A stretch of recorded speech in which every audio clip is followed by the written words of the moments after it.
अस्सलाम वालेकुम स्टूडेंट्स, कैसे हैं आप सब। आज का लेक्चर स्टार्ट करते हैं। Exercise 4.4 question number 2, solve diophantine equation by using congruences. Diophantine equation solve करते हैं। 4x plus 51y is equal to 9। Diophantine equation को अगर हम लीनियर कॉन्ग्रुएंसीज के फॉर्म में लिखते हैं तो according to definition 4x congruent है 9 के। अगर हम x के अकॉर्डिंग लिखते हैं तो 4x कॉन्ग्रुएंट है 9 के मॉड 51 में। ये कैसे आता है?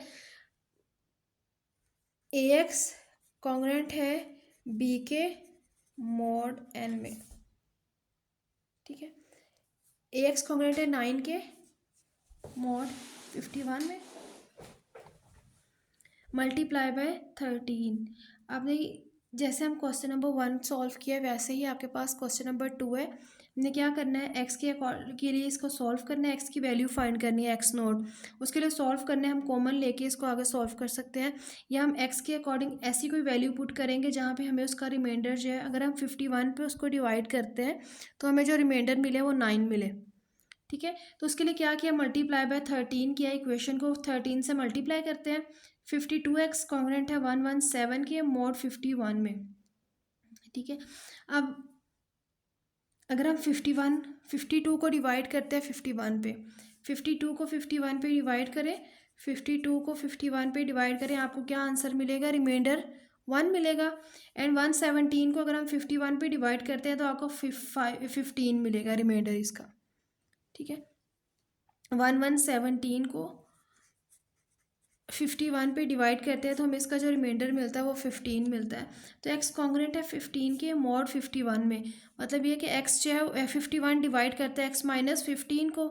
51 x माइनस 15 को डिवाइड करेगा तो उसके अकॉर्डिंग वहाँ पे कोई इंटीजर एग्जिस्ट करता है। x minus 15 equal to 51t for some t belongs to z। तो आपके पास जो इसकी इक्वेशन आ जाएगी वो आएगी x is equal to 15 plus 51t। Now 51y congruent है 9 के मॉड 4 में।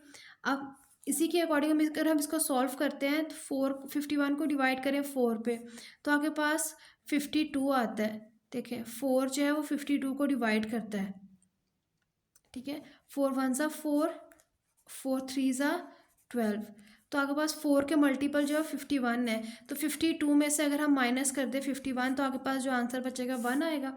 माइनस वाई कॉन्ग्रुएंट है 1 के मोड 4 में, 4 टू ज़ा 8 और रिमाइंडर 1 आता है। ठीक है,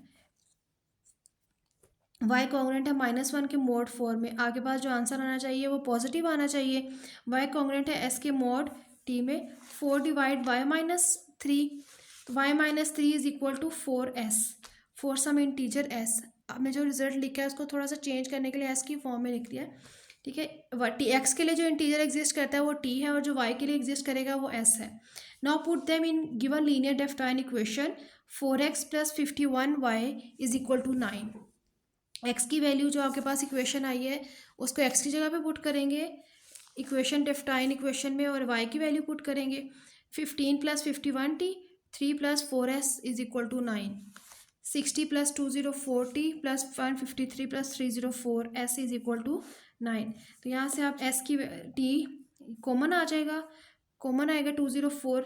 यहाँ से s की वैल्यू आ गई, s is equal to -t -1। ठीक है, तो put in equation number Y की वैल्यू पुट करें एस की जगह पे, एस की जगह पे इसकी वैल्यू पुट करेंगे तो वाई आपके पास क्या आ जाएगा, -1 -4t in terms of T. तो एक्स और वाई के लिए आपने इसके सॉल्व करना है, एक्स और वाई की वैल्यू फाइंड करनी थी। ठीक है, नेक्स्ट क्वेश्चन नंबर 2 का बी पार्ट है आपके पास। 12x plus 25y is equal to 331। X के लिए इसको लिखेंगे 12x कॉन्ग्रुएंट है 331 मोड 25 मल्टीप्लाई बाय 2। आपने वो वैल्यू लेनी है जहाँ पे ये पूरा पूरा उसको डिवाइड करे या उसका रिमाइंडर जो है वो एक्स के अकॉर्डिंग आता है। ठीक है, 2 से मल्टीप्लाई किया। 24x कॉन्ग्रुएंट है 662 मोड 25 में। इसको सॉल्व करेंगे आगे। 25 का मल्टीपल 25 है, 25x माइनस 24 आपके पास x आता है। ठीक है, कॉन्ग्रुएंट है 25 662 को डिवाइड करता है तो आंसर रिमाइंड आ जाता है 12 मोड 25 में। तो x is equal to 12 plus 25t आपके पास आ जाएगा। ठीक है, नाउ 25y कॉन्ग्रुएंट है 331 के मोड 12 में। 12 में चेक करें 25, 12 टू ज़ा 24 आता है, 12 इंटू टू 24 आता है, तो 25 माइनस 24 आपके पास क्या आएगा, वाई आएगा। 331 12 डिवाइड करता है किस पे, 7 पे। वाई कॉन्ग्रेंट है 7 के मॉड 12 के। वाई इज इक्वल टू क्या आएगा, according to definition 7 plus 12 T. Equation number 2 आ जाएगी फोर सम एस।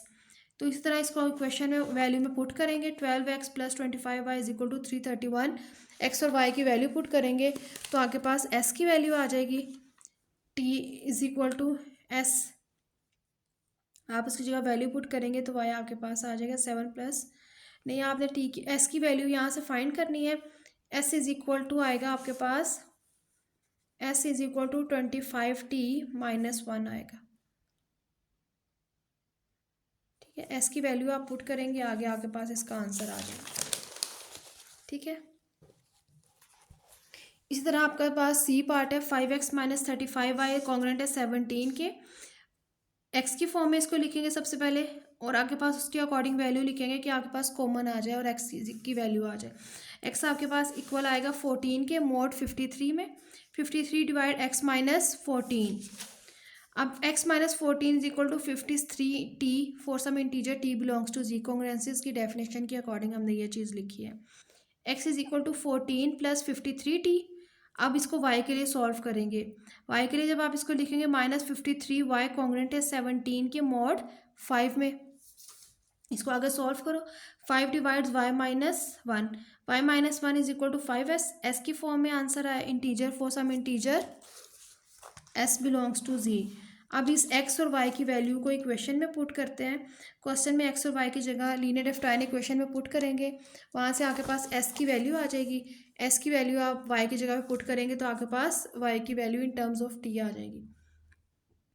ठीक है, ये क्वेश्चन नंबर 2 था। अपना बहुत ज़्यादा ख्याल रखिएगा। अल्लाह हाफिज़।